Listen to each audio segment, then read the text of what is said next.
With the WINN FM News, I am Kevin Brown. And I am Yolana Weeks. Our top stories. Damian Liburd sentenced for multiple offenses for the importation and possession of controlled substances. Dr. Patricia Bartlett highlights a habitual trend of the CCM with revenue sharing. St. Kitts and Nevis Prime Minister continues to prioritize energy independence with geothermal project. Leader of Grenada's new National Party said she will no longer be addressing the issues of resignation, as Rudin Mohammed denies teens' sexual assault claims. Internationally, President Trump says negotiations will begin on Ukraine after call with Putin. Now, the details.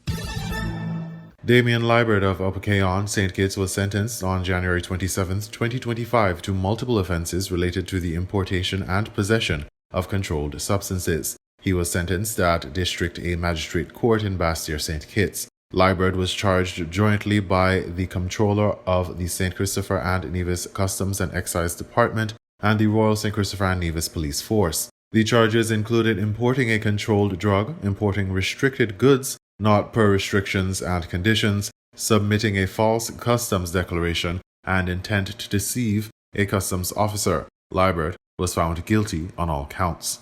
For the offense of importing a controlled drug, Liburd was convicted and received a fine of EC $5,000. He must pay the fine within 4 months or face a default penalty of 1 year imprisonment. He was also penalized for submitting a false declaration to customs officers. The court imposed a fine of $2,000 EC, which must be paid within 6 months. Failing to pay will result in a 6-month prison sentence. Regarding the charge of importing restricted goods, not per restrictions and condition, Liburd received a caution. For intending to deceive a customs officer, Liburd was fined EC $2,000. The fine is payable within 6 months, with a default penalty of 6 months in prison. Magistrate Her Honor Rhonda Nisbet Brown presided over the case at the District A Magistrate Court.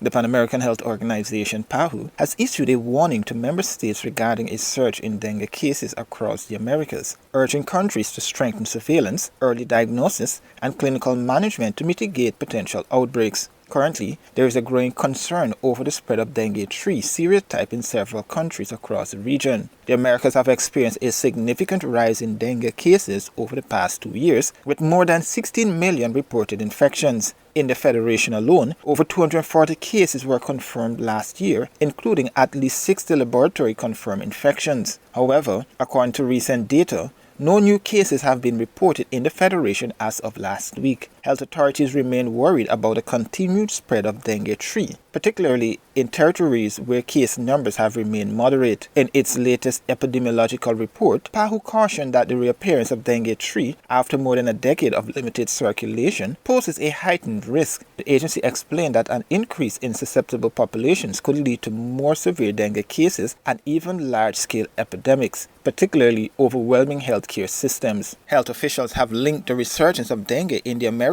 to climate change, citing unseasonable rainfalls and rising temperatures that create ideal breeding conditions for mosquitoes. PAHO has emphasized that the risk of dengue 3 transmission remains high due to widespread mosquito vectors, human mobility, and low immunity levels in many areas. Former Executive Director of the Caribbean Public Health Agency, James Hospitalis, recently explained his perspective on the resurgence of mosquito-borne diseases in the region and outlined the health complications. Over the last 10-15 years, dengue has increased in frequency and in severity. At the same time that the temperature has been increasing. Now, you may know dengue is not just one disease, but it's actually 4 diseases. Why is that? There are 4 types of dengue virus, and they're just called dengue 1, dengue 2, dengue 3, and dengue 4. Infection with one type does not give immunity against the other types. And so it's just like 4 diseases. Infection with 2 different serotypes, with 2 different types in a short time span, and by short I mean 1 to 2 years, you have a greater risk of severe dengue or dengue hemorrhagic fever. PAHO has pledged continued support to member states in implementing effective control measures and response strategies. The organization is urging governments to closely monitor outbreaks and take proactive steps to prevent further spread. The fair share of non-tax revenues between St. Kitts and Nevis played a significant role in the formation of the Team Unity administration, but the matter became a major discussion point after the administration began to crumble.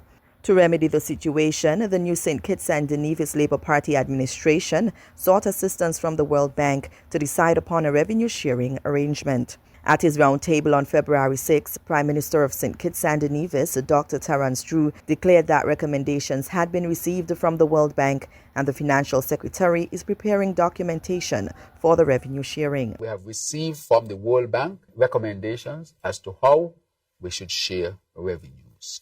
That has been talked about a lot, fair share. It has never been studied all this time. That is why I keep saying that unity construct, I don't know what it did for Nevis. This was a question that Nevis had, and a federation should have that it should be answered.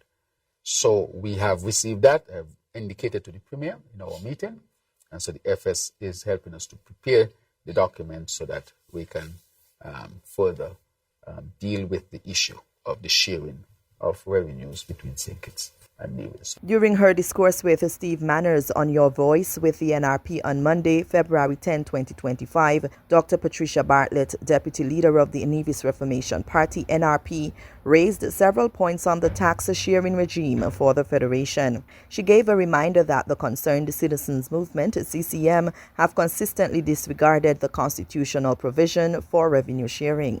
If we accept that fair share is a mechanism that would have been already prescribed in the Constitution since 1983, we must ask, why is it an issue now in us having to go to the World Bank to work out a mechanism for sharing?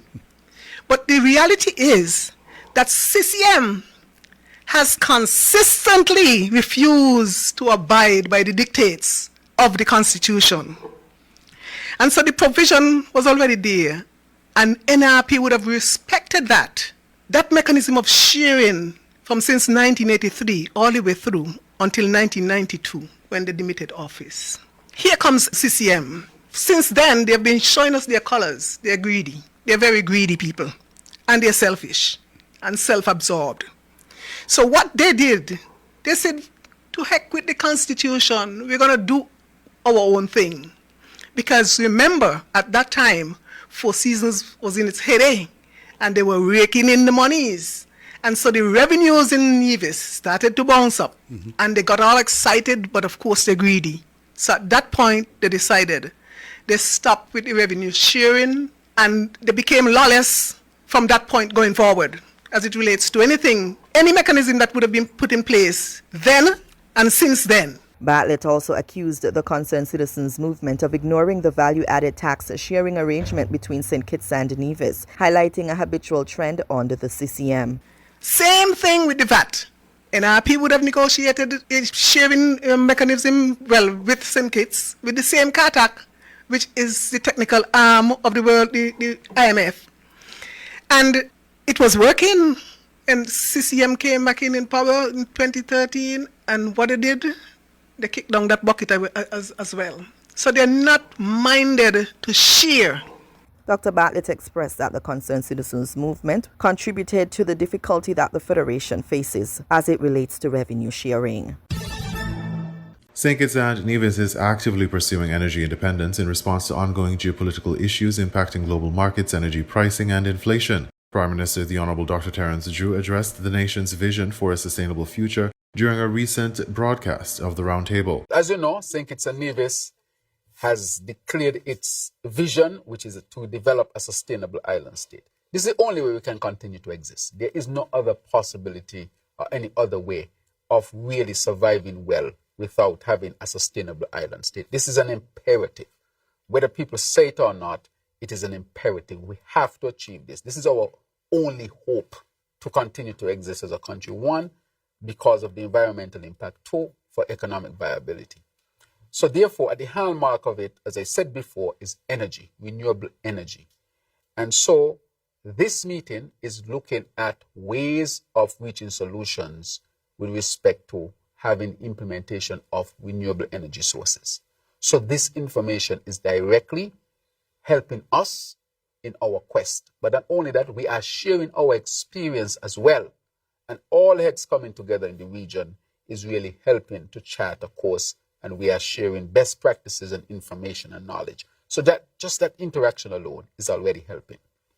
And so we will see some benefits definitely from that. The Prime Minister also announced significant progress in renewable energy initiatives.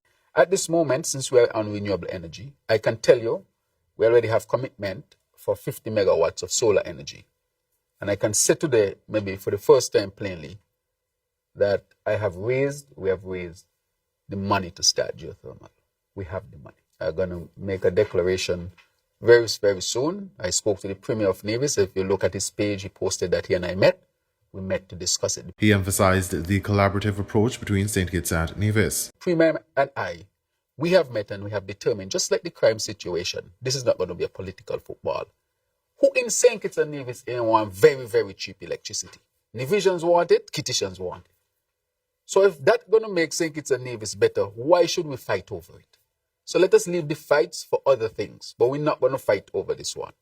And so we are chatting, we have decided, and I have put my full effort behind it. The Prime Minister addressed past inaction regarding geothermal energy development in Nevis. Because I will say, I can never understand how is it CCM was part of a unity construct for 7 years and nothing was done for geothermal in Nevis. Instead of seeking to help Nevis, they started to look to see if St. Kitts had geothermal. Nothing is wrong with that. But why would you abandon Nevis? As if to say, Nevis, we're not helping you on this one. But we want to do two things. Make sure the Nevis resource develop while we look for other sources around. So that, to me, is very strange. 7 years and nothing done to advance Nevis's quest to get energy from geothermal. But in just 2.5 years, I did not sign anything with CCM. I did not sign anything with NRP. But when I came in and I spoke to the Premier, I told him this is going to be a priority for the Federation. And we have raised the money now to move forward with geothermal. First time I am announcing it explicitly. That is tremendous for the Federation. Tremendous. And not because it's a Nevis that I wouldn't work for it. Nevis is our sister island. We are in a federation. Why wouldn't I want to see Nevis going forward? Why would not I want to see that? And we passed a resolution in Parliament that this resource would benefit both Nevis and St. Kitts to create an environment of low-cost energy so that our viability as a federation would improve significantly and continue way into the future. So that has been, in my estimation, a significant accomplishment from all perspectives, a political perspective, a future hope perspective, which will have impacts beyond what we are thinking today. Can you imagine if we declare we have enough energy to be a low energy region? You know how much industries will want to come to St. Kitts and Nevis? We can sell that energy. It's a no-brainer. The St. Kitts and Nevis Prime Minister calls for unity and collaboration. And I really want to ask the people of St. Kitts and Nevis to come together on this and many other issues. Come closer together because we can only do it if we are together. Many regions are trying to come together. Look at Europe. Each country in Europe is bigger than the whole Caribbean put together in land mass, possibly. Well, the Caribbean islands, if you put in Guyana, maybe it's not so. But I'm just simply saying how large they are and the site necessary to come together. And other countries want to join. So if we are a country of 50-something thousand people, why are we thinking that we should not even be closer together? It can't make sense to anybody else outside of the region. Because it's saying for your own viability then, put everything else aside. Work together as a federation. That's how people are going to take you seriously. So we have to save ourselves. We have to work for ourselves. St. Kitts and Nevis Prime Minister, the Honourable Dr. Terence Drew. In regional news, leader of Grenada's New National Party said she will no longer be addressing the issues of resignation. Grenada Broadcasting Network has that story. The leader of the new national party, NNP, Emmeline Pear, is addressing concerns surrounding a recent series of resignations from the party. During a community meeting on Sunday night, Pear suggested that the ongoing discussions about resignations are merely a distraction from the more significant challenges facing the nation. Brothers and sisters, for the last week or two, we have heard a lot of breaking news, resignations. And you know what? It is very interesting, brothers and sisters, that when you hear breaking news of the resignation of some persons, you would think that there are so many other important things to be addressed in Grenada, Carriacou, and PT Martinique, that a resignation of somebody who has not been actively involved in the party for more than 2 years would be breaking news in Grenada when people catching the NNN. The party leader further stated that moving forward, the party will no longer address the issue of resignations. It is going to be the last night that we talk about resignation. It is going to be the last night that we discuss the issue of resignation in this party. And that is why tonight we close this chapter by saying we wish every single person well who decides to leave this party. Responding to repeated accusations regarding a lack of democracy within the party, Pear emphasized that the resignations were simply an exercise of individual democratic rights. It is normal in any democratic organization that people choose when they come and they choose when they go. Some people leave, you just don't see them. Some people leave and they do you the courtesy of writing you a letter, we thank you. But I say to you tonight, we have more important things to study. We have more important things to focus on. The most recent resignation came last Tuesday from Alistair Bain, a senior member and former chairman of the St. George Northwest constituency branch under former Prime Minister Dr. Keith Mitchell. Bain stepped down from both his position and the party, citing issues related to leadership integrity and the state of internal democracy in the NNP. In his resignation letter submitted to the NNP's General Secretary Roland Bola, Bain penned his deep disappointment in the direction the party is heading and his disapproval of the handling of the 2024 leadership elections. This resignation follows that of MP Peter David last month, which prompted a wave of resignations from the Town of St. George constituency group. Several executive members from the St. Patrick West branch have also resigned. Reporting for GBN News, Beverly Telesford. As Rudin Mohammed denies teens' sexual assault claims, Guyana News Source reports. Prominent businessman and philanthropist Azruddin Mohammed has completely denied claims of sexual abuse of a teenage girl and said he's open to a full investigation of those claims by local and international investigators. The claims first surfaced on Monday night in an interview of the young lady that was conducted by social media commentator Michael Rodriguez, also known as the Guyanese critic. He is currently facing a multi-million-dollar lawsuit by Mr. Mohammed, his father, and their company. In the interview, the young lady, who said she is 17 years old, claimed that she was allegedly sexually assaulted by the businessman during a visit to her indigenous community in December of 2024. She told the Guyanese critic that she made no police report, no complaint to her family, and this was the first time that she was making her claims known. In a statement through his attorneys, Azruddin Mohammed refuted the allegations and the claims. The businessman and his team Mohammeds said they are willing to submit themselves to any polygraph test administered by competent individuals, including foreign security agencies.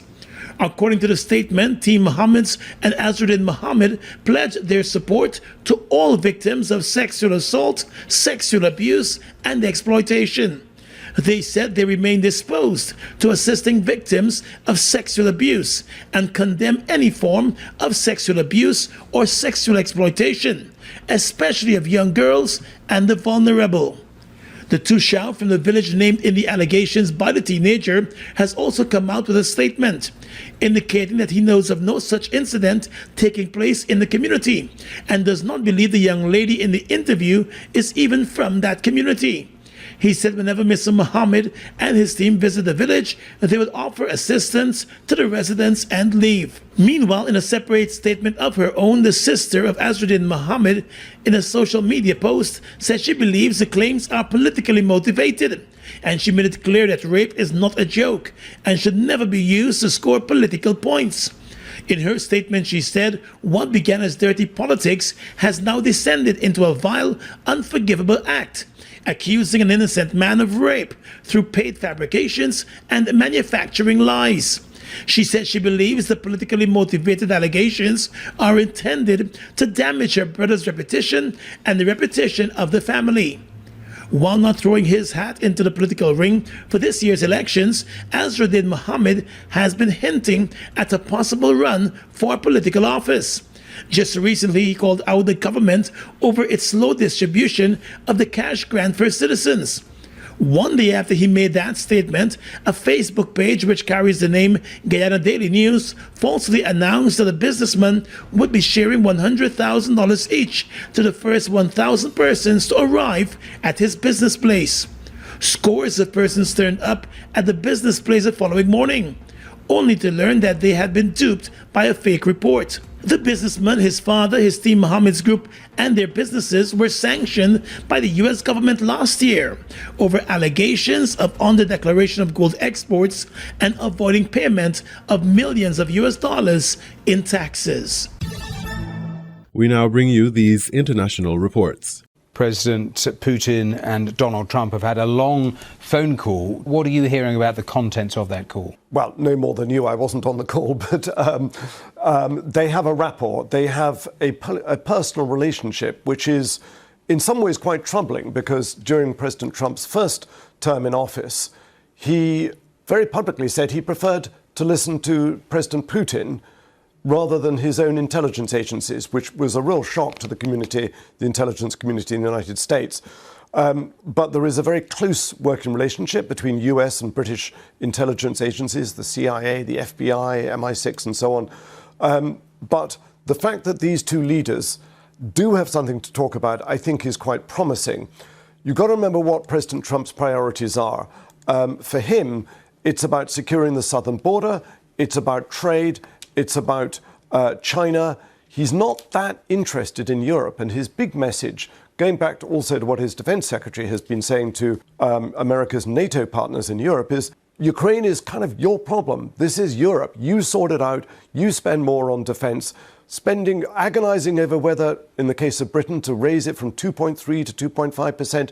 He's thrown all of that out of the window and demanded 5%. Well, America doesn't even spend 5% of its GDP on defense. It's unaffordable for most European nations. But you've got countries, big countries like Spain and Italy, that spend less than the mandated 2%.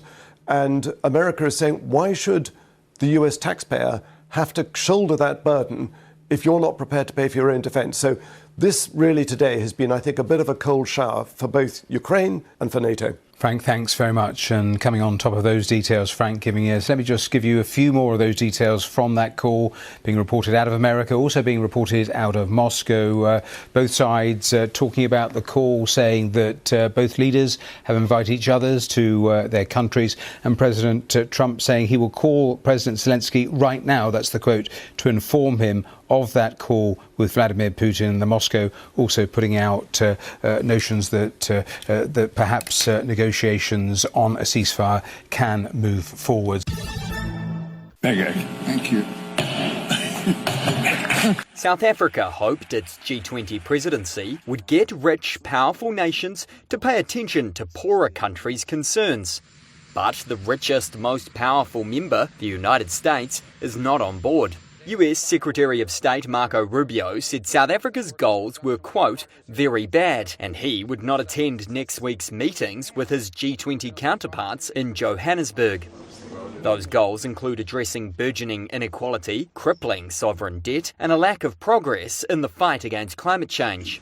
In July 2024. Launched after the 2007-2008 financial crisis, the G20 is supposed to be key for economic and financial cooperation, including big emerging economies. It is also seen as vital to responding to climate change, as G20 nations account for 85% of the world economy and more than 3/4 of climate warming emissions. But analysts say the Trump administration's hostility calls into question the forum's relevance, with fears the process could collapse. Nelson Mandela University's Ongama Mtimka believes the opposition will benefit its adversaries. The US boycotts international fora in the manner that they are doing. They are going to hand over the leadership of the world to the next powerful groupings, whether that is China or Russia, on a silver platter. South Africa's Foreign Ministry spokesperson said Pretoria enjoyed strong support for its agenda and would continue regardless of US objections. Both China and Russia will attend this month's meeting and have expressed support for South Africa's presidency. Egypt and Qatar are stepping up efforts to salvage the Gaza ceasefire deal. Mediators are urging Israel and Hamas to commit to the agreement, with reports a high-level Hamas delegation is in Cairo. Israel's prime minister has threatened to resume the war if Hamas does not release more captives on Saturday. We can now speak to H.A. Hellier, who's a senior fellow at the Royal United Services Institute and a specialist in security studies in the Middle East, joining us from Cairo. Welcome back to Al Jazeera. Are you optimistic that Israel and Hamas can reach a compromise before Saturday on this weekend's supposed to be scheduled round of exchange between the Israeli captives and the Palestinian prisoners? Thank you very much for having me on the program. So the ceasefire outline, which, by the way, is what the Netanyahu government instructed the cabinet to refer to this as. It's an outline, it's a framework, not a deal or agreement, which I think represents the amount of good faith that's gone into this, is, I think, in very serious jeopardy at present. The Israeli government has not shown a tremendous amount of commitment to this outline in the first place. The numbers of Palestinians that have been killed during the ceasefire period already have been in at least several dozen. And of course, you have the lack of an actual mandated Israeli delegation to Doha that has the mandate to actually negotiate about phase two. That still hasn't taken place. People have been sent, but they don't have the mandate to do very much. And then, of course, you have in the background Donald Trump's administration talking about clearing out Gaza, a Riviera on the Mediterranean. All of that, quite frankly, simply strengthens the Israeli far right and those who really want Netanyahu to just go back to war. My apologies, but when you think about this coming Saturday and what may happen, what do you think will happen? What I was trying to get at is that there isn't a tremendous amount of good faith in these negotiations in the first place. I think Hamas is very concerned about it breaking down because the scenario for Hamas, if this breaks down, is far worse than if it continues. So it's not because they're a good actor. It's that this doesn't work in terms of their interests. But when it comes to the Israeli side, and of course they're the ones that have the most power in this relationship, they see so many different possibilities opening up as the result of Trump's plans that he's made clear over the past couple of weeks. So it's a very dangerous time. We might see an extension of phase one. We might see more hostages being released or more prisoners being released. But I don't know how much faith we can put into the idea that phase two will take place without tremendous pressure from the Trump administration on the Israelis, which I just don't think is very likely at the present moment. Look, speaking of Trump's plan, the Reuters news agency is reporting, citing Egyptian security sources, in fact, that the Egyptian president, Abdel Fattah al-Sisi, reportedly will not travel to Washington for talks at the White House scheduled for some time this month if that agenda includes U.S. President Donald Trump's plan to uproot Palestinians from Gaza. Is this plan setting up the U.S. and Egypt on some sort of collision course? Well, yes and no, in the sense that neither Egypt nor Jordan will accept the Riviera plan. and they have the full backing of the Arab League in that regard. And I think, frankly, everywhere else in the world, we've seen this narrative coming about where, it's the Arabs are not in favor of the Riviera plan. Well, actually, the world isn't in favor of the Riviera plan. The UK, the EU, many of the US's own allies internationally have come out very, very strongly against the idea that you can just move Palestinians out and create some sort of Riviera on the Mediterranean there instead. So I think that it does make it clear that, DC and Cairo really just don't see eye to eye on this. Having said that, they haven't really seen eye to eye when it comes to the Gaza war and the last 15 months generally. I do think that the Egyptian president will go to DC eventually, but I think wants to have a plan. And the Jordanian king yesterday said that there are discussions that are undergoing. I think that we'll see coming out of different Arab partners together, which I think the Arab League will endorse, a plan for reconstruction of Gaza, and then maybe a visit to DC. I did want to ask you what you think Cairo will propose. Right, I did want to ask you what Cairo will propose, but also how long Egypt can hold this off for, because at the end of the day, Egypt is a huge recipient, one of the biggest recipients, in fact, of U.S. foreign aid, and Donald Trump has threatened to possibly withhold foreign aid from the two countries, Jordan and Egypt. So there are two things here. First of all, in terms of the plan, I think it'll really go in. I have not seen any plan, but my expectation is that it will go into talking about reconstruction, about how to do reconstruction without having Palestinians leave, so temporary residences in Gaza. I think it'll go into that sort of detail, and possibly talk about, taking people for medical reasons, like the Jordanian king did yesterday with regards to 2,000 Palestinian children. When it comes to keeping up the pressure and the aid, so Trump actually walked back somewhat his threat about aid with regards to Jordan last night. When it comes to Egypt, you are right. Of course, Egypt is the second largest recipient of American aid, second to Israel. It's a far second, of course. But when it comes to that aid, most of it goes right back to the United States in terms of engaging with military contractors. So it would be really, not in the U.S. interest to actually cut that in the first place. And second, when you look at Egypt's overall GDP, we're talking a tiny amount. And it's certainly an amount that could be offset by support from the Gulf. So I don't think the aid is going to be remotely sufficient to get Egypt to say, you know what, yeah, we're going to go for this Riviera plan. I frankly don't see a scenario where either the Jordanians or the Egyptians, for purely very strategic interests, will say, yeah, sure, we'll go for the Riviera plan. I just don't see that scenario being possible.